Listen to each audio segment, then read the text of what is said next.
Olá, família TVI, tudo bem com vocês? Mais uma quarta-feira e a gente aqui novamente com mais um programa Bate-Papo com Vera Lúcia. E vocês já sabem que vai ao ar sempre às quartas-feiras pela manhã e temos as reprises todas as segundas-feiras às 12 horas. Sempre com profissionais capacitados e assuntos relevantes aí para a nossa população e para o mundo inteiro. Lembrando também de agradecer à empresa Westlink Tecnologia, 100% fibra ótica, parceira da TVI desde o início. Quem quiser conhecer um pouquinho do trabalho deles, é só entrar em contato pelo 0800 718 7875 ou 3952 5273. E a TVI também ela pode ser encontrada onde você estiver, diretamente no seu tablet, no seu celular, na sua TV Smart, com o aplicativo TV Digital, Orbe TV, Unique TV, CX TV, TV Box e no novo canal do YouTube, canal TVI Itaipuaçu. E também no nosso site, onde vocês podem encontrar toda a matéria com as fotos na íntegra, que é o www.tvitaipuaçu.com.br. Bom, estamos aqui sempre para fazer o melhor de nós, para você que está aí do outro lado da telinha. Você também que tiver um comércio, uma pequena ou grande, média empresa, quiser conhecer o nosso trabalho, entre em contato pelo 021 994128509 ou 99314 4124. E agora nós vamos aqui falar com o nosso convidado de hoje. Ele que está aqui esta semana para bater um papo comigo é o psicólogo Diego Leira de Araújo, natural do Rio de Janeiro e morador de Cordeirinho, Maricá, há 6 anos. Diego é formado desde 2013 e já atuou em diferentes áreas da psicologia. E atualmente faz atendimento online. E hoje ele vem falar de um tema que é bem pesado, né, bem sinistro, né, mas temos que falar com bastante cautela, que é o Setembro Amarelo, prevenção ao suicídio, né? Também quero dar parabéns ao Diego pelo Dia do Psicólogo, né, comemorado agora dia 27 de agosto, que passou. Parabéns a todos os psicólogos aí, presentes aí na nossa live, no nosso canal TVI. Bom, vamos lá conhecer um pouquinho desse tema, né? Diego, nós sabemos que o Setembro Amarelo é apenas um mês para chamar atenção, né, sobre esse assunto relevante, prevenção ao suicídio. Mas, na realidade, a atenção ela é necessária durante todos os dias, todos os meses do ano. Sendo assim, quais os fatores de risco que podemos levar ao suicídio? Olá, Vera. Olá, nossa audiência. Esse tema é um tema muito que já foi tabu, né? Um tema tabu. Hoje em dia nós temos aí o Setembro Amarelo, ao qual nós começamos a falar mais sobre esse tema, né? Então o mês de setembro passa a ser esse mês de alerta. E os fatores que levam uma pessoa a entrar em risco de suicídio, eles são inúmeros, né? Além de fatores biológicos, consumo, uso de drogas, alguns fatores psicológicos, outras comorbidades, mas o fator social ele é muito importante, né? A sociedade, né, ela exige muito das pessoas.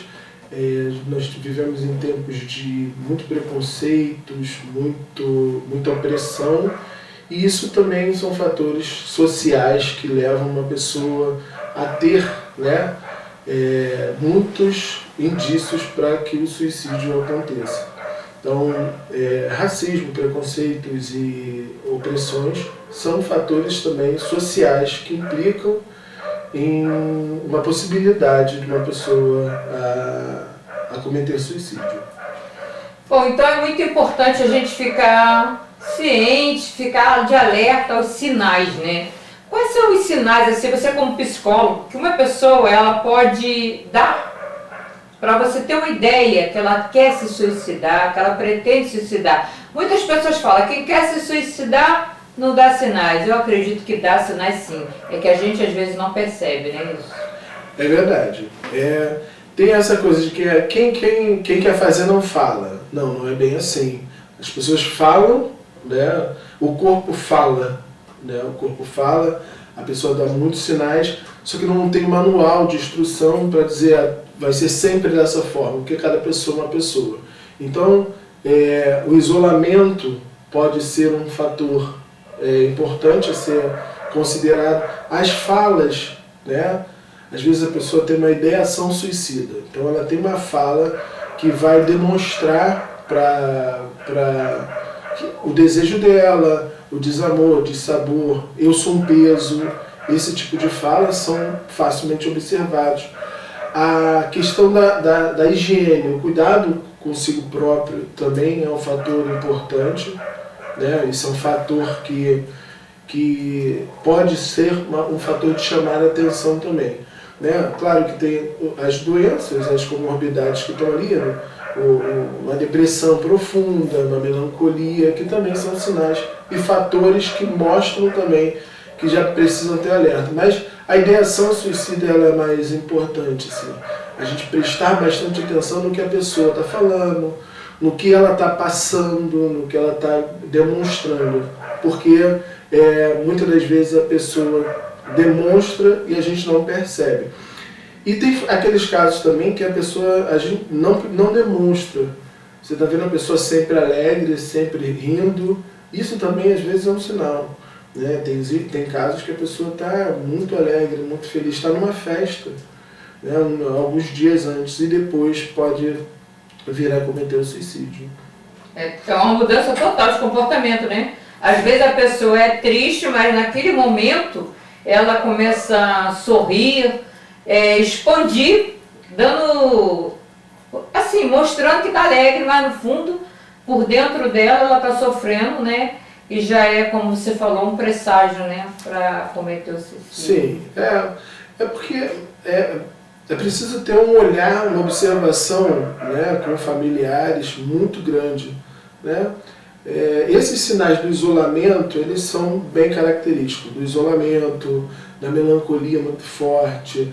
Às vezes a pessoa passa por um luto, uma perda. Esse luto pode ser um fim de um relacionamento, o falecimento de alguma pessoa, e aí isso leva com que a pessoa passe a ter falas e comportamentos que dão alguns indícios, né?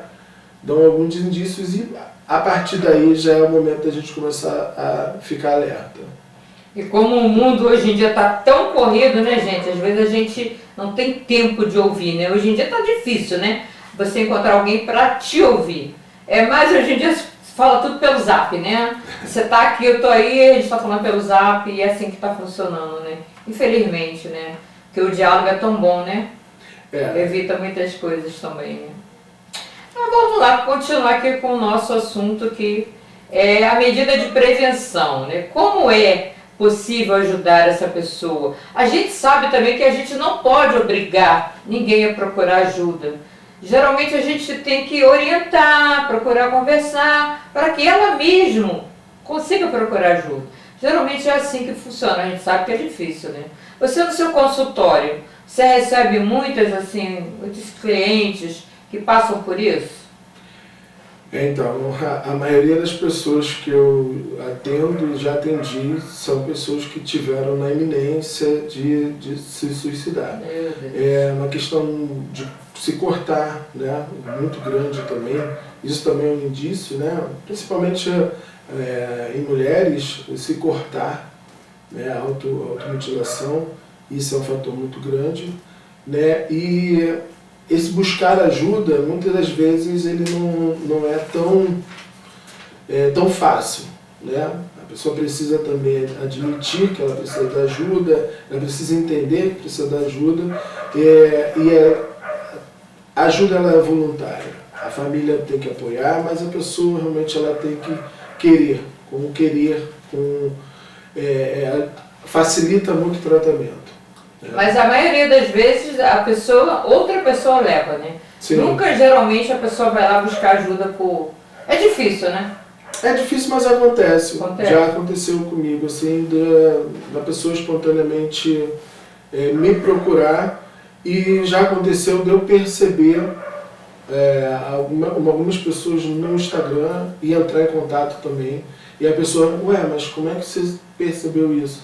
Então esse olhar também, até às vezes na internet, se a gente percebe, e aí sim, a pessoa aderiu ao tratamento, né? Já teve alguns casos, mas a família também quando percebe, quem mais leva, né, para o consultório, para um tratamento. Mas quando a pessoa vai por conta mesmo dela, fica mais fácil, né? Para tratar, né? Muito mais fácil. Você percebe que ela precisa de ajuda, ela está pedindo socorro. É porque qualquer tratamento psicológico ele só funciona quando a pessoa quer. Então, assim, não que só funcione, mas ele é muito mais fácil, porque a pessoa está buscando uma melhora. Então a adesão ao tratamento ele vai ser muito mais fácil, porque a pessoa está ali voluntariamente buscando aquilo, né? Então, essa consciência, essa tomada de consciência de que eu preciso de ajuda, ela é fundamental para o tratamento. E quanto antes vier melhor, né? Quanto antes melhor. Porque se esticar demais a corda fica mais difícil da gente, né? Com certeza. Agora, a gente vai falar de surto, né? Em caso de surto, quem a gente acionar em uma emergência? Existe, assim, ajuda nas redes públicas? Porque a coisa acontece de uma hora para outra, às vezes você está despreparado e você não sabe onde buscar ajuda, né? Sim, apesar de terem acabado com aquilo que a gente chamava de manicômios, essas coisas, os hospitais públicos eles têm emergências para caso de surto. Então pode ser acionado o SAMU, pode ser acionado o bombeiro, serão encaminhados para os CAPS depois, né, para essa RAPS de saúde ali, mas em caso de surto, o hospital.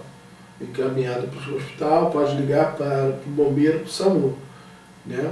E também tem o CVV 188, que é para casos, não para um caso de surto, mas para um caso de uma conversa também. No caso, CVV seria o quê? Centro de Valorização da Vida.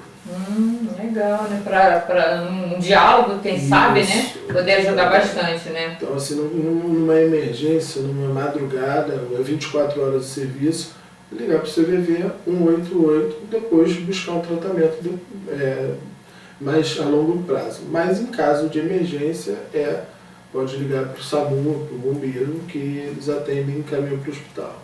Muitas vezes, né, Diego, a gente percebe, né, que é difícil falar com a própria família, né? Às vezes busca ajuda com outras pessoas de fora, às vezes um amigo, né, um colega de atividade, de trabalho, mas nem sempre são pessoas que saibam aconselhar perfeitamente, né? Isso também pode ser muito perigoso, né? Que às vezes pode ajudar e às vezes pode atrapalhar, né? Às vezes as pessoas procuram alguém de fora porque o problema pode estar na família também. Né? A gente vive em sociedade, a sociedade ela nos adoece, ela nos cobre, da mesma forma como a gente modifica a sociedade nos modifica. E a família é uma sociedade. Então, às vezes, o problema pode estar dentro da família. E buscar amigos é importante, até para poder se abrir, mas a busca por um profissional adequado é muito mais importante, porque a escuta é diferente. Claro que você se abrir com um amigo ajuda, alivia, mas para um tratamento é necessário que seja com um profissional. Mas quando esse amigo percebe também, ele pode acionar uma rede de apoio, que aí pode ser a própria família ou o próprio tratamento, acompanhar a pessoa para um tratamento também, que pode acontecer. Então, Diego, a gente vê um paciente acamado, mesmo ele estando tá acamado por causa de uma depressão profunda, mesmo tomando medicação, ele pode vir a cometer o suicídio? Lembrando que a gente às vezes pega uma bula de remédio, quando a gente lê as contraindicações, a gente fica tão assustada, né? Porque tem várias reações que dependem de várias pessoas, de pessoa para pessoa. Mesmo ele sendo medicado, estando ali já tomando remédio há muito tempo, ele pode vir a querer cometer o suicídio? Sim, pode. Porque é importante que a pessoa tome o medicamento, né? É importante, se ela está passando já pela hospitalização e pela medicação, é importante, mas é óbvio que o medicamento sozinho não vai fazer milagre. Então, ela precisa ter o medicamento e o acompanhamento ao mesmo tempo. E a observação, porque a observação, nesse caso, ela é fundamental. Porque o medicamento pode demorar a fazer efeito, né? E a pessoa mesmo medicada, né, ainda pode estar sobre forte emoção e a influência dos pensamentos, da ideação suicida. Então, mesmo medicada, essa pessoa precisa ter um acompanhamento, uma observação de perto. E aí a participação da família, também de todo o corpo clínico, caso ela esteja numa clínica, justamente para poder minimizar qualquer possibilidade. No caso, seria assim, uma equipe multidisciplinar, que juntaria psicólogo, medicação, família, talvez também tem outro médico também que trata, psiquiatra. Seria uma equipe total para poder fazer todo apanhado, né? Porque o que acontece? A gente pensa que essas questões de suicídio elas são questões só médicas, né? E a gente pode incluir o psiquiatra, o psicólogo, toda a equipe médica. Mas a gente tem que incluir também a sociedade, porque a sociedade nos cansa, né? A sociedade é esse local onde nos adoece. Então, hoje a gente vive num mundo onde as pessoas estão no Instagram mostrando vidas que elas são irreais, né? E aí algumas pessoas olham aquilo e falam, nossa, eu nunca vou ser aquilo ali. Né? Então, a gente também precisa do apoio da própria sociedade. Que é difícil, dentro dessa equação só de medicalização. Né? A gente tem o medicamento, tem a terapia, tem a família, mas tem também toda a sociedade que precisa entender esse assunto, precisamos falar sobre esse assunto também e também precisamos dar apoio até a essas dores, né? Validar que essa dor que a pessoa sente é uma dor real, né? E que ela pode ter, né, um tratamento depois disso, né? Tem uma solução para isso. Atividades, terapias, tudo isso ajuda, né? Ajuda. Muito, né? Ajuda. A única coisa difícil é a adesão. A adesão, verdade. A adesão é mais difícil, né? Mas depois que a pessoa começa a aderir, também o resultado é fenomenal. Agora também essa medicação, dizem que costuma demorar um pouco para até os remédios fazerem efeito. Agora, por que eles falam desmame, né? Por que o desmame ele tem que ser controlado? Não pode ser de uma vez, eu cansei, não vou tomar mais o remédio. Eles falam, não, o desmame tem que ser controlado com ordem médica. Por que isso? Essa é uma questão mais da psiquiatria, mas a questão porque, assim, nada pode ser feito abruptamente, né? Nem a inserção do remédio, né? Que o médico ainda vai testar o remédio para cada pessoa. Às vezes uma pessoa se adapta melhor com o remédio e outra com outro remédio, então tem essa adaptação. E depois que a pessoa começa a tomar aquele remédio, para ela parar de tomar também não pode ser alguma coisa abrupta. Então você tem que ir diminuindo a dose do remédio no sangue até que você pare.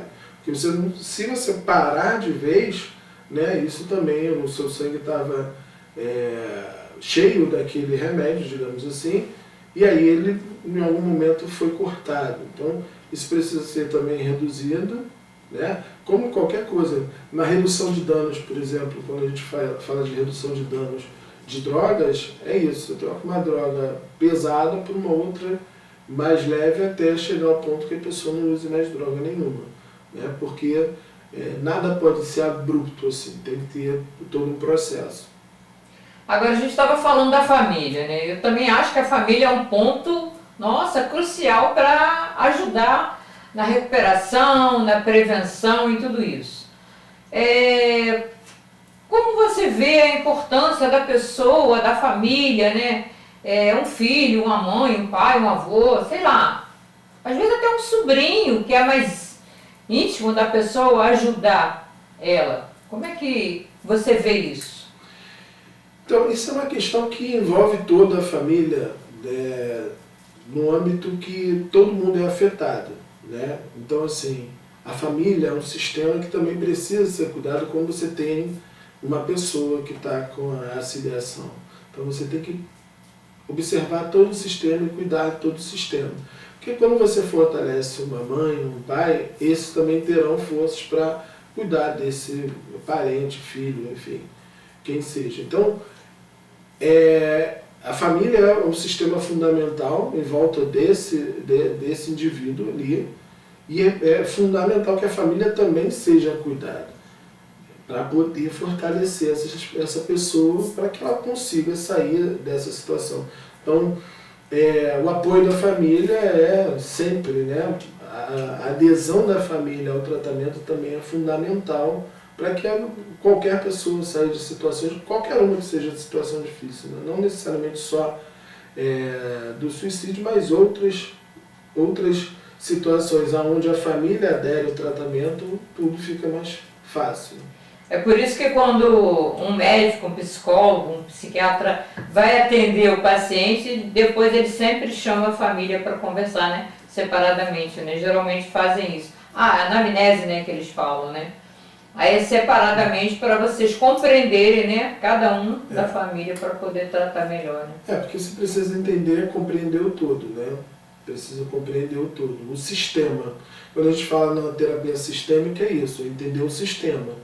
Porque a pessoa não é um ser isolado. Ela não está ali isolada. Ela tem todo um sistema que envolve. É trabalho, é família, é escola.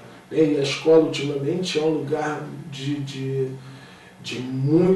muitos problemas, né?